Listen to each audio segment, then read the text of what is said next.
Okay, so take anything that you want to do in life, from the biggest dreams you have all the way down to like the dumbest little task that you do during the day. If you think about that thing that you want to accomplish, it's kind of related to motivation, right? It's like, do you have the desire to do it? Are you encouraged to do it, right? Are you encouraging yourself? Are other people encouraging you? Are you discouraged? Do you have the impetus? Do you have the impulse to go ahead and do it? Do you have the incentive? Does it make sense? Is there going to be a return on the investment? Are you inclined to do the thing? Are you interested? Is this really you? Is it your identity? Are you motivated? What are your reasons for doing it? Whatever, right? On and on. And this is how we tend to think about a lot of the tasks that we have to do either every day or just, the biggest dreams that we want to accomplish. It's kind of this, what is our mindset? What is our motivation?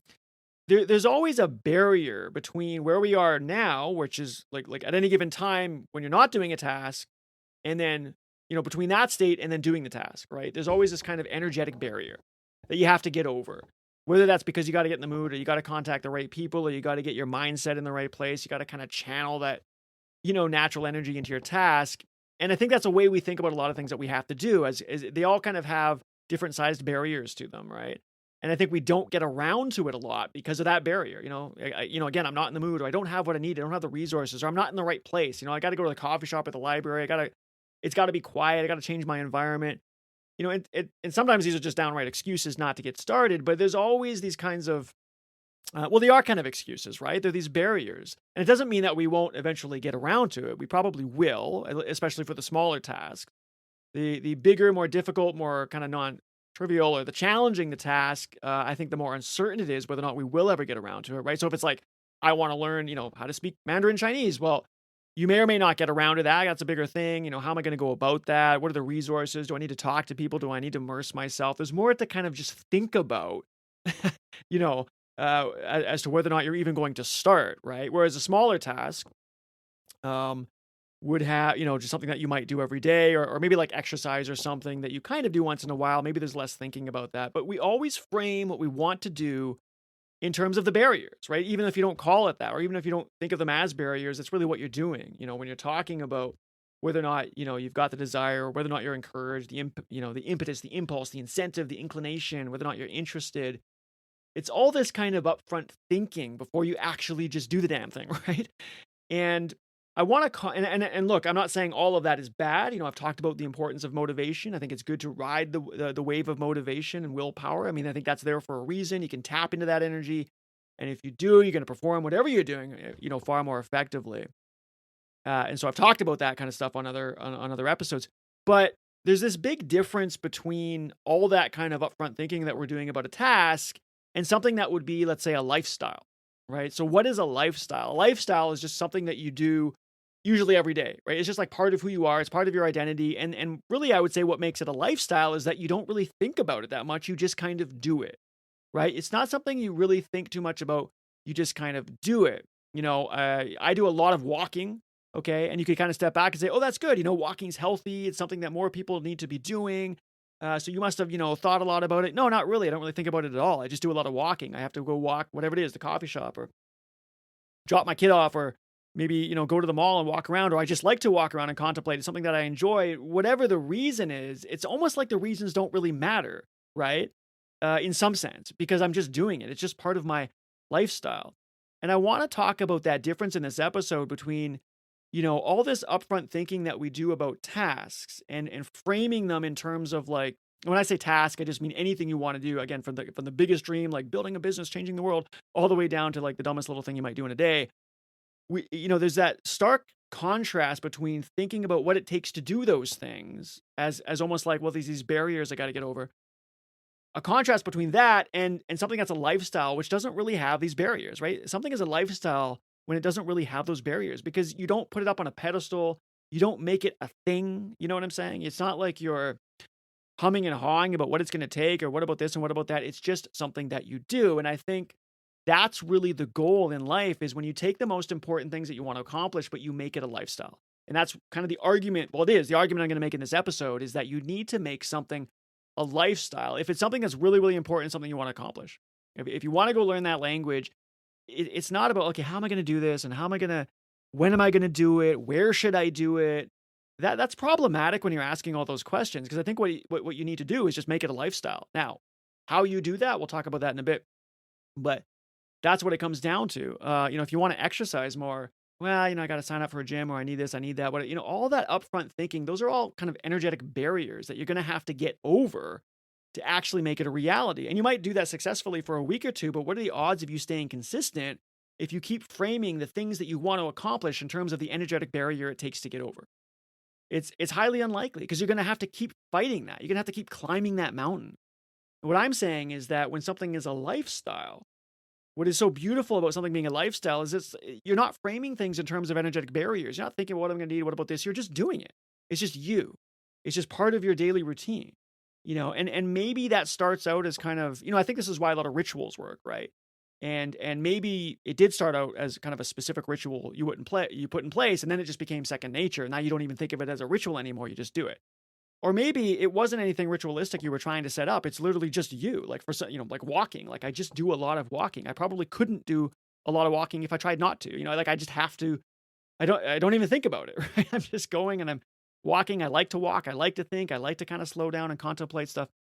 Whatever it is, right? And I think you can apply this type of kind of reasoning, this idea that something should be a lifestyle, to anything, whether that's building a business, writing, exercising, public speaking, learning a language, learning a new skill, learning how to, program software, whatever it is. If you really want to do it and you want to be effective at it, I'm arguing that it should be a lifestyle. Get it out of this, what's it going to take? How do I get the willpower? How do I get the energy, the resources, the people? What's it going to, but it should just be something you do every day.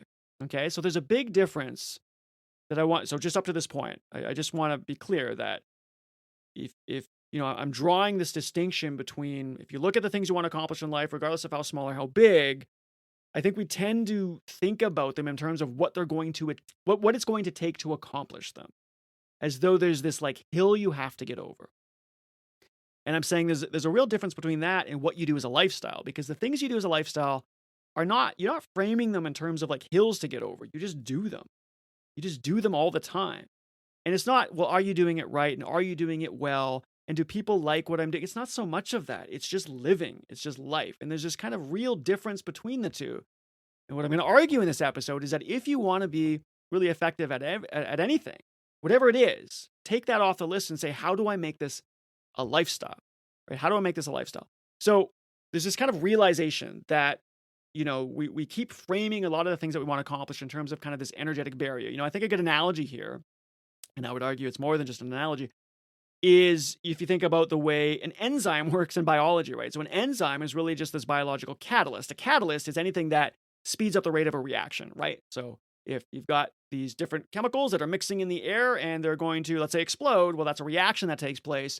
And if that explosion is going to happen, you need to basically pass some energetic barrier in order for it to take place, right? If you don't pass that energetic barrier, then nothing happens. So catalysts are absolutely critical to life itself, right? I mean, enzymes play a critical role in many biological functions. They have to be there, because if they weren't, then the reaction wouldn't happen. And if the reaction didn't happen, you wouldn't have life, right? So enzymes are proteins that speed up the chemical reactions in our body, and they speed them up because they basically form these kind of transition complexes with the substrate. We don't need to get into all the details. The point is that there's this chemical reaction, and the only way the reaction is going to happen is if you supply enough energy, and that's because there's this energetic barrier to making the reaction go. So the way nature works is, instead of trying to actually climb that mountain, it just finds a way to lower that energy. That energy barrier is called the activation energy, okay? So these enzymes have the right kind of conformation at the molecular level so that they are able to lower that energetic barrier. They shrink the mountain, and so that it's much easier for the reaction to go ahead. Okay, so it's a much more efficient way, right? If you have the right, chemical structure, you don't need all this energy to get these crazy awesome reactions going. You just need to be able to lower that activation energy so it's much more efficient. It doesn't take as much energy to get going. So that's the point of an enzyme. So I think that's a really good analogy. And in some sense, not really just an analogy, because this is the way nature works, right? Nature is not choosing to climb the mountain. Nature is choosing to shrink the mountain, right? So when you think about the tasks that you're doing in life, what is so beautiful about something being a lifestyle is it's kind of, again, it's like the enzyme, right? Is you found a way, I would argue, to really shrink the energetic barrier to getting it done. And that's what a lifestyle does. It kind of acts almost like an enzyme, right? It shrinks, it doesn't frame tasks as though there's this big mountain to climb. It just gets rid of the mountain altogether, or at least to a great degree, right? It shrinks the mountain instead of trying to go over it. And so I think that's a really good distinction, because I think so many of the things that we want to accomplish in life, we think about it as, okay, here's the mountain. It is what it is. And there's nothing you can do about it. You have to climb it, right? We don't really tend to kind of step back and say, well, wait a second, maybe this mountain, it doesn't need to be so big. Maybe there's it's kind of like work smart, not hard, right? Maybe there's a smarter way around this. And I'm arguing that the smarter way around this, or through this, or over this, is to shrink the mountain to begin with. And the way that you do that is to recast the things that you want to accomplish in terms of a lifestyle, as opposed to just having this obvious barrier that you need to climb up. A lot of the stress, I think, in our lives is very much invented. We do this all the time, right? Because again, you kind of think about all these possible scenarios, right? This is what humans do. We come up with these what if scenarios. What if this happens? What if this happens? What about this? And we kind of invent the mountain out of nothing, right? It's like the mountain out of a molehill, right? And it's so contrived. It's so unreal. It's so synthetic. It's not really the barrier, right? You're thinking about a barrier to what you want to accomplish, but that's not really the barrier. Often what we want to do is far easier than we realize. Not easy as in it's all of a sudden not going to take a lot of work. Everything still takes a lot of work, but often nowhere near what you were envisioning or imagining. And there's also all these kind of cool surprises in life, where maybe something starts slow and then all of a sudden there's this inflection point and it totally takes off and goes rapid, and you never knew that was going to happen. And so there's kind of these beautiful non-linearities that happen with what we do. We just don't know, right? And so instead of framing things in terms of what it's going to take or this big energetic barrier, the smarter way is to just shrink that mountain down to begin with. And the way you do that is to make it a lifestyle. I think that's what a lifestyle is it doesn't put things on a pedestal. It doesn't say, oh, I've got to learn another language. Oh, and now it's like you put this, you make it a thing, and like, oh, this is going to be a lot of work. This is going to involve this and this and boom and boom. And you're just inventing all these scenarios in your mind, and you're giving it this big energetic barrier, which it doesn't need to have. Whereas a lifestyle says, no, this is just what I do. This is just what I do. I just do this. I get up every day and I just do this. Whatever, if it's the language, like I get up every day and I'm just kind of speaking it. To who? I don't know. To whoever. Or to myself. Or maybe I'm watching movies that are in, Mandarin. Whatever. It doesn't matter. It doesn't matter. Stop thinking about it. Just do it. That's what's so beautiful about a lifestyle.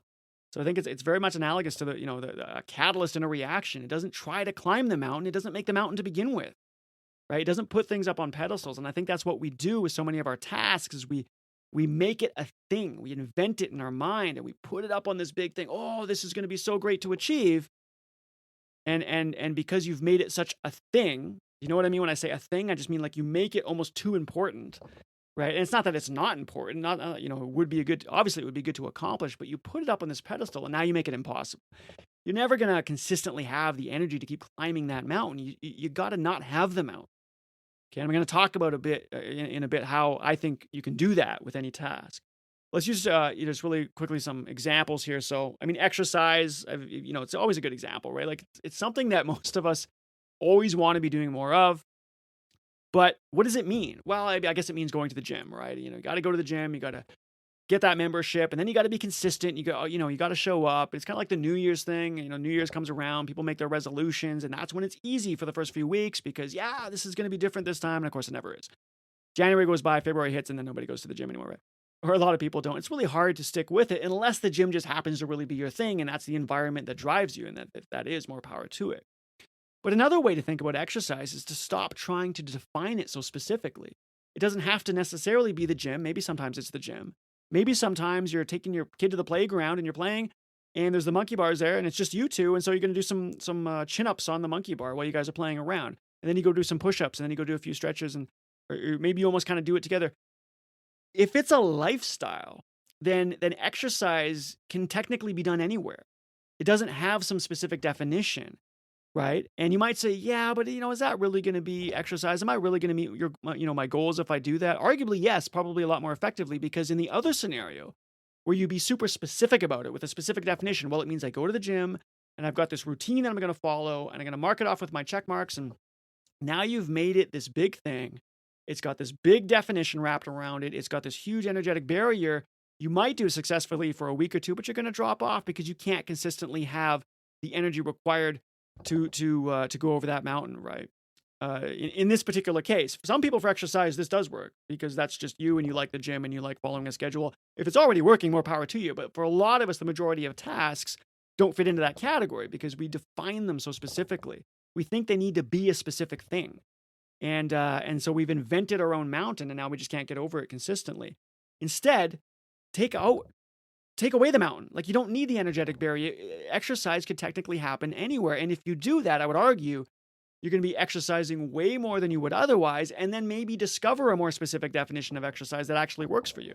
The point is, it doesn't matter. It should just be a lifestyle. Anywhere you are, you could technically jump on something, do a chin up, do a push up, go for a jog, go for a run, do some stretches, jump on a treadmill. Stop trying to define it. If it's a lifestyle, you're going to be so much better off and far more effectively reach your goals. Take something else like writing. Maybe a lot of people want to do writing. Maybe it's a book. Maybe it's a blog post. And again, people wrap these definitions around it like, okay, well, what does it mean to write? Where should I write? I've got to be on my computer. Then I got to be at a coffee shop. I want it to be silent. I don't want to have a lot of noise and blah, blah, blah. And you invent all this stupid energetic barriers that you're never going to address. And then you don't write on a regular basis. What if you just wrote anywhere at any time? Anywhere at any time. Let's say you just always had your laptop on you, and then anytime you can kind of pick it up. Maybe it's 5 minutes, maybe it's 20 minutes, maybe sometimes you write for an hour. It doesn't matter. Stop trying to define it. Just have a lifestyle where you're writing. Now, some people might not like this because they're like, oh, well, now you're kind of mixing the work world with the rest, right? And what about work-life balance? And I kind of take issue with work-life balance because I think if you feel you need to balance work and life, it's because you're defining work in kind of a stressful way, as though it sits in stark contrast to your life. I don't know that it really should. I think there's a certain beauty to blending those together as long as you don't take anything you're doing too seriously at any given time. You can ultimately take it seriously, but at any given time, it shouldn't be taken that seriously. And I'll get into that a bit. Why not be able to write at any given time? And again, this might depend whether you're kind of going to an actual office and you're expected to show up versus being able someone who works remote or does their own thing. But I think there's always a version of this where you can kind of, because even when you go to the office, if you go to an 8-hour workday, you're really only working 3 hours or less. This has been shown with studies. Nobody actually clocks 8 hours, right? In terms of actual sit down work, there's lunch and there's snacks and there's water cooler conversations and there's walking and this and that. The actual clockable time is much less. So there's still a lot of life even in the office space, right? And so if that kind of gets blended together, I think that's a good thing. So in the case of writing, maybe if you can pick it up at any time, you can also put it down at any time. It doesn't have to be a big thing. Stop putting it on a pedestal. And if you do that, writing will be more like a lifestyle. And I think that's what will make you more effectively at it, just like exercising or whatever it is. Building the business, learning a language. Take a look at your list of things you want to accomplish. How can you make it a lifestyle? Don't invent this big mountain that you have to get over every time because you have some specific definition on it. Don't have a mountain. Just have it be life. Okay, now how do we do this? Okay, hopefully that all made sense. I'll do a quick recap and then I'll give you what I think is the lever you can pull, right? The actual thing you can do in life to make this a reality. At the beginning, I said, look, if you think about the things that you want to do in life, we typically frame them kind of, in terms of the desire to do it, whether or not we're encouraged, the impetus, the impulse, the incentive, the inclination, we're interested, we have the motivation, what's the reason, what do we wish to do, what are the resources necessary, where should I be? There's all this kind of thinking that we put into it. And it's like, look, you have to just move, right? And that's the difference between what I just said and a lifestyle. A lifestyle is you're not putting things on pedestals. It's just something you do every day. You don't attach a big definition to it. It doesn't have those qualifiers. It doesn't get measured in terms of efficiency or whether it's good or whether it's bad. It doesn't matter. It's just the doing that matters. It's a lifestyle. And everything else tends to fall in place far more effectively than if you put big definitions around things and you try to get over those energetic barriers. And I use that kind of enzyme as an analogy. Nature works like this. It doesn't build mountains. It shrinks mountains so that the energy required is far less. And you need to kind of create the structure in your life so that things are a lifestyle, so that there's very low energetic barriers to getting them done because you just do them, okay? Use the exercise, use the writing as an example. You can use anything as an example. Okay, so what is the lever you can pull for this? What can you tangibly do in your life? Well, I think what it comes down to is not seeing any attempt you make as being particularly important or having to work out. No attempt you make has to work. It doesn't have to go, it doesn't have to be good, be well, it doesn't even have to happen. Okay? So if it's like you're in the playground with your kid and you think, oh, I should work out, and then you go to do it and then it doesn't work out, you're not in the mood. Okay, don't. Okay, that's it. You don't. If you're going to go do a podcast, you go jump on the mic and you're 20 seconds in, you're like, oh, I'm not in the mood. I don't know. It's not working. Okay, it doesn't work. Next, go do something else, right? If you want to write all the time, just go write and start writing whatever it is. It might look like crap, might sound like crap. Doesn't matter. It doesn't matter. It never matters if it's good or bad because you're always doing it. Okay, think about the lifestyle again, right? It's not like I need, if I put this big definition around going for a walk, like maybe it's got to be a certain amount of steps and there's got to be paces and a certain pace that I do. And am I going up a hill? Am I going down a hill? And and you put this definition around it, then there's always going to be a reason not to do it because you've created that energetic barrier. But if it's a lifestyle, it's like I'm not thinking about any of that. I just sometimes walk. Sometimes I have a really good walk. Sometimes it's a long walk. Sometimes it's a short walk. Sometimes I get distracted. Sometimes I have to turn around because, my wife sends me a text and says, "Oh, you forgot something." It doesn't matter. It never matters. If it's a lifestyle, it never matters if any particular attempt or iteration that you're doing works out. And I think that's kind of how you be the catalyst, like the enzyme. That's how you reduce that energetic barrier because the barrier is being caused by the anticipation, right? It's being caused by the apprehension that you have, which is so artificial to begin with, about the task, right? That's the energetic barrier that you have. It's the apprehension. That's just totally invented. It's like you're inventing your own stress around it. Whereas if it's a lifestyle, you just do it. There's no energetic barrier. So the way that you go about this, in my opinion, is to stop caring if any of your attempts work, right? It doesn't mean you don't care about the high level goal that you have in place. Of course, I want to build a business. I want to learn a language. I want to be fit. Of course you care about those things. But any given attempt at any given time, quite frankly, you shouldn't really care about it. Just like a lifestyle. When something is a lifestyle, you don't care about any given attempt. It's just what you do. It's not about thinking. It's kind of beautifully mindless, right? It's mindless in a good way. It's just a behavior. Because that's really what it comes down to, is just moving. We're not in control of like 99% of the things that go into a project. We're really not. You can have all kinds of narrative fallacy around that if you want. At the end of the day, it's moving and letting the natural complexities of life converge and settle and precipitate out, and then grabbing onto the things that precipitate out, and then orienting your direction a little bit, and then continuing to move. But it's all about the movement. It's just the movement. You're not really in that much control. What you need to do is to move, not think, not rationalize, not plan, not try to design it, not try to define it, not all that kind of anticipation and apprehension that goes into making this mountain that you're then going to have to find a way to climb every day or every week. That's not what it's about. It's about not having the mountain in the first place. Get rid of the apprehension, reduce it, be the catalyst in your life by just making something a lifestyle. Okay? And I think the way that you do that tangibly is to not care about any specific attempt that you make. Just do it, right? Just pick up the thing and start writing. It sounds like crap. Cool. And then the next day you do the same thing. Oh, now it sounds amazing. Cool. Why? I don't know. You're never going to know why. You're not going to know why something sounds good and something doesn't. Not that you don't learn patterns over time. And you should definitely be using some level of structure, right? As I've argued before, a minimal level of structure.